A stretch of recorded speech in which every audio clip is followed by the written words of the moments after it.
संतोष देशमुखांचे आरोपही दोषी असल्याचं खरं तर उज्ज्वल निकम यांनी म्हटलंय. उज्ज्वल निकम हे संतोष देशमुख हत्याकांडातील विशेष सरकारी वकील आहेत, जे खरं तर आरोपी वाल्मिक कराडसह इतर 7 आरोपींना शिक्षा मिळावी यासाठी प्रयत्न करतायत. आता संतोष देशमुख हत्याकांड प्रकरणी बीडच्या विशेष मकोका न्यायालयात आज सुनावणी झाली आहे. आणि सगळ्यात मोठी बातमी म्हणजे या सगळ्या आरोपीवर वर्षभरानंतर का होईना पण अखेर आरोपीवर आरोप म्हणजे फ्रेम चार्ज झालाय. म्हणजे त्यांच्यावर दोषारोप निश्चित करण्यात आलेले आहेत. त्यामुळे आज बीडच्या विशेष मकोका न्यायालयात नेमकं काय घडलं, सुनावणीचे प्रत्येक अपडेट मी आपल्याला या व्हिडिओत सांगणार आहे. त्यामुळे व्हिडिओ शेवटपर्यंत पहा. नमस्कार, मी जानकी पाटील आणि तुम्ही पाहताय महाराष्ट्र फोकस न्यूज. तर बीडच्या विशेष मकोका न्यायालयात संतोष देशमुख हत्याकांड प्रकरणात महत्त्वाची सुनावणी झाली आणि आज आरोपीवर दोषारोप निश्चित करण्यात आलेले आहेत. त्यामुळे फ्रेम चार्ज झालेला आहे. खरं तर यासाठी धनंजय देशमुख असेल, वैभव देशमुख असेल आणि सबंध बीड जिल्हा असेल, मराठा समाज असेल, खरं तर ज्या हत्याकांडातील आरोपीवर अजूनही दोषारोप निश्चित होत नव्हते त्याची वाट बघत होता. ती गोष्ट मात्र आज बीडच्या विशेष मकोका न्यायालयात घडलेली आहे. संतोष देशमुख हत्या प्रकरणात आरोपी वाल्मिक कराडला सुद्धा आज न्यायालयाकडून अशी विचारणा करण्यात आली की हा गुन्हा कबूल आहे का. तर वाल्मिक कराड नाही म्हणत आपल्याला बोलायचं आहे, मी काही सांगू इच्छितो असं म्हटलं. पण यावेळी न्यायाधीश पाटवदकर यांनी आरोपीला फटकारलं आणि तुम्हाला जेवढं विचारलं आहे तेवढंच उत्तर द्या, जास्त बोलू नका असं सुद्धा म्हटलंय आणि झापलं आहे. यावेळी आरोपी वाल्मिक कराडच्या पुढे बोलताना असं सुद्धा म्हटलं आहे की मला राजकीय दोषापायी किंवा राजकीय द्वेषातून या गुन्ह्यात अडकवले गेले आहे. हे त्याचं वाक्य होतं. कुणाचं? तर वाल्मिक कराडचं.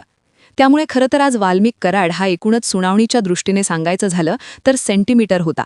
कारण वाल्मिक कराडला आज न्यायालयाने थेट प्रश्न विचारले, तिथे झापलं आणि त्याच्यावर अखेर दोषारोप निश्चित झाला.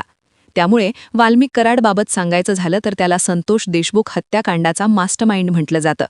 ज्यानं सगळी सूत्र फिरवली आणि ही सूत्र का फिरवली तर खंडणी मिळवण्यासाठी संतोष देशमुख अडचणीचे ठरत होते किंवा ते विरोध करत होते. आज कोर्टात काय घडलं मी आपल्याला प्रत्येक गोष्ट सांगणार आहे. तर संतोष देशमुख हत्या प्रकरणाची पुढची सुनावणी आज सुनावणी झाली. आज दोषारोप निश्चित झाले आहेत, पण पुढची सुनावणी 8 जानेवारीला होणार आहे. त्यामुळे आज कोर्टात काय झालं तर आज आरोपीवर दोषारोप निश्चित करण्यात आला आहे.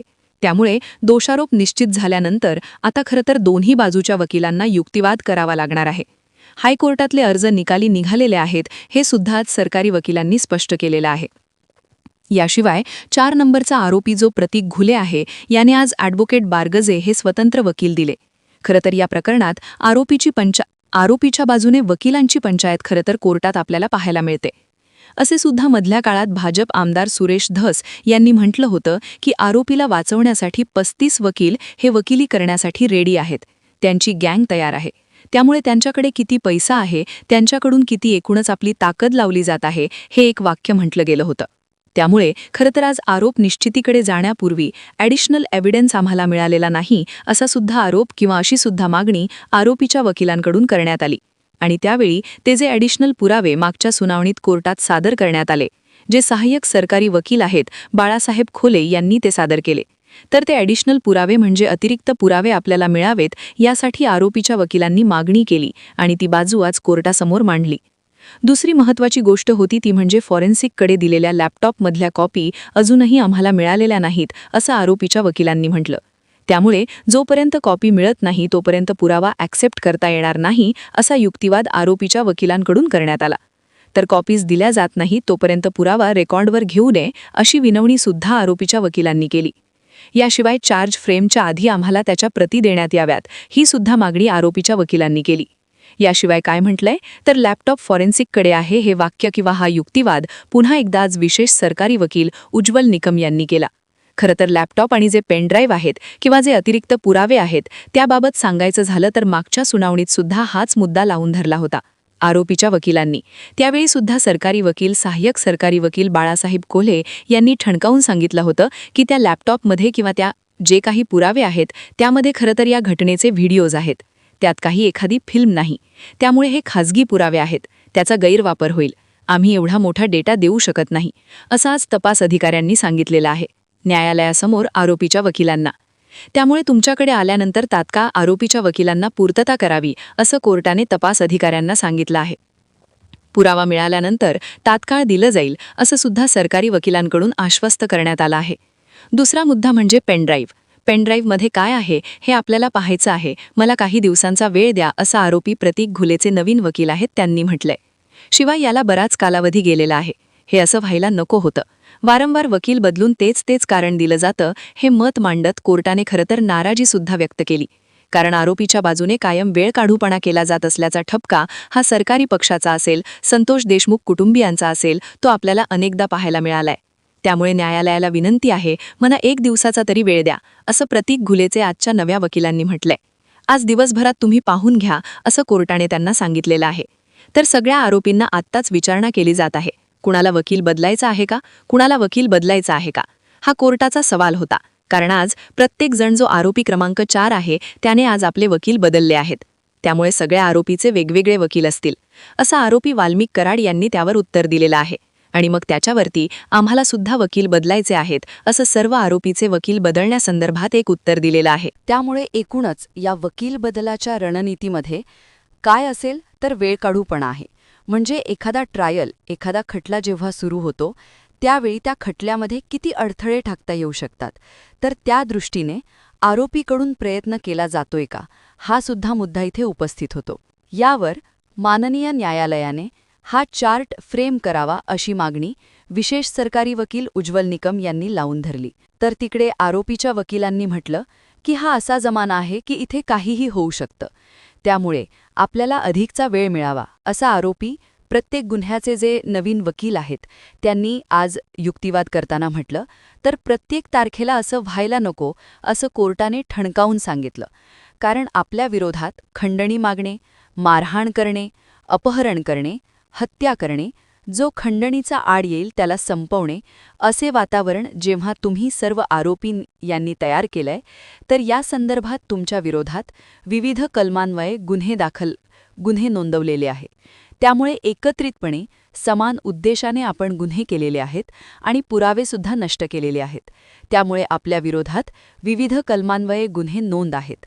आता मकोका अंतर्गत देखील आपल्यावर गुन्हा दाखल झालेला आहे. त्यामुळे सर्व आरोपींना तुमच्यावर असलेले आरोप मान्य आहेत का अशी विचारणा कोर्टाने केली.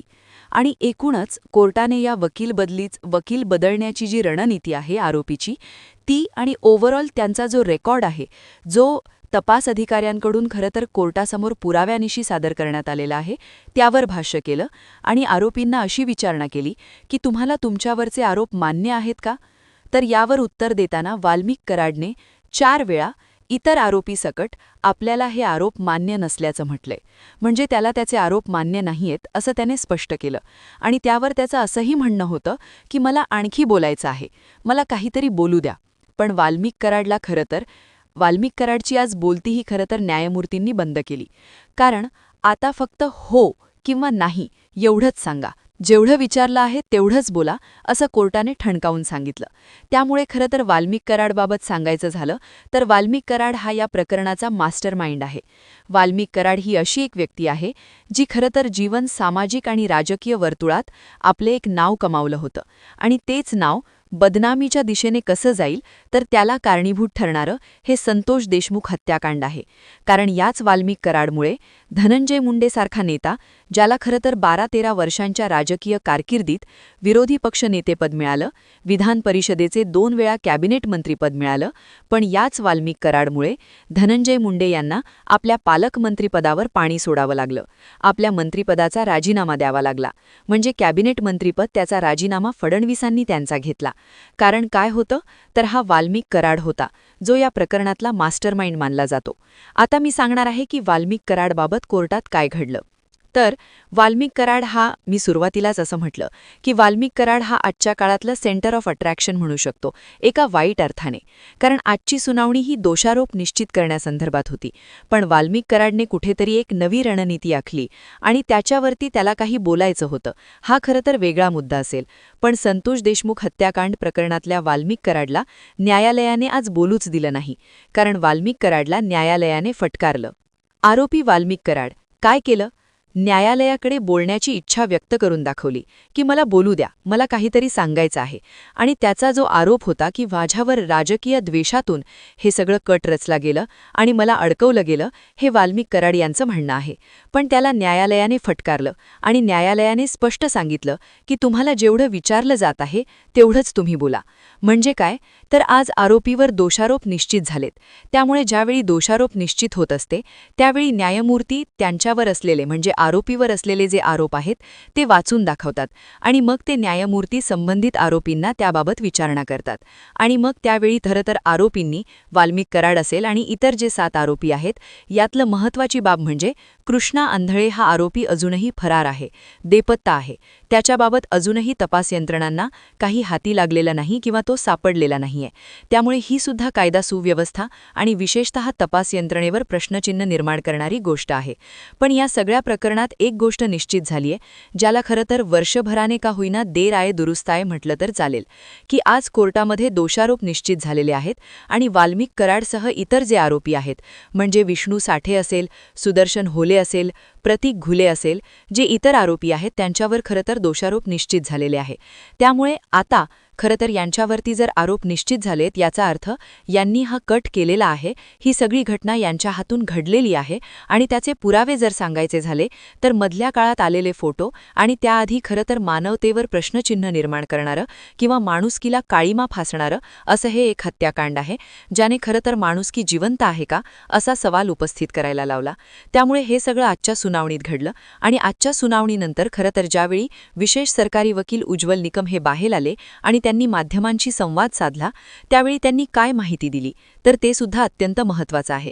त्यांनी हेच म्हटलंय की आज कोर्टात आरोपीवर आरोप निश्चित झालेले आहेत, म्हणजे फ्रेम चार्ज झालेला आहे. खंडणी मिळण्यास अडथळा केला म्हणून संतोष देशमुखांचा खून केला, ही जी घटना होती किंवा हे जे सत्य होतं ते कोर्टासमोर मांडण्यात कुठेतरी सरकारी पक्षाला यश आलेलं दिसतंय. या प्रकरणाची पुढची सुनावणी आधी म्हटलं तसं 26 जानेवारीला होणार आहे आणि आजही आरोपीच्या वकिलांनी या खटल्यात ऑफर दिली आणि ती ऑफर करेल असं केलं, म्हणजे खटल्यात विलंब करणे आणि खटला उलटवून टाकण्याचा प्रयत्न करणे. प्रत्यक्ष पुराव्याचे काम लवकरच सुरू होईल, तीच ती कारणं न्यायालयात मांडली जात होती आरोपीच्या वकिलांकडून, असं सुद्धा उज्ज्वल निकम यांनी म्हटलंय. त्यामुळे न्यायालयाने आदेश करावा अशी विनंती केली आणि मग आरोप निश्चित करण्यात किती वेळ लागला हे पाहिलं. खटला लवकरात लवकर चालवण्याचा प्रयत्न केला जातोय असं सुद्धा उज्ज्वल निकम यांनी म्हटलंय. त्यामुळे कुठे काय म्हणजे जवळपास या हत्याकांडाला 1 वर्ष उलटून गेला, म्हणजे 9 डिसेंबर ते 9 डिसेंबर 2025 एका वर्षाचा कालावधी उलटून गेला आहे. पण आता अखेरीस का होईना दोषारोप निश्चित झालेला आहे. त्यामुळे आता या प्रकरणात आरोपीवर पुढे कशा पद्धतीने कारवाई केली जात आहे, कोर्टाकडून या प्रकरणात काय शिक्षा सुनावली जातेय आणि पुढे आरोपीच्या बाजूने कसं या प्रकरणाला वेगळे वळण देण्याचा प्रयत्न केला जातोय.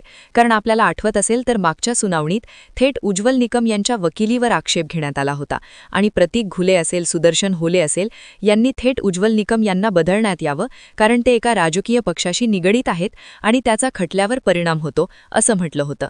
त्यामुळे या संपूर्ण प्रकरणात आता पुढे काही नवे ट्विस्ट येत आहेत आणि ही सुनावणी पुढे कुठे जात आहे, संतोष देशमुखांना न्याय मिळण्याच्या दृष्टीने पुढे काय आणखी घडामोडी घडतात याकडे आपलं लक्ष असेल.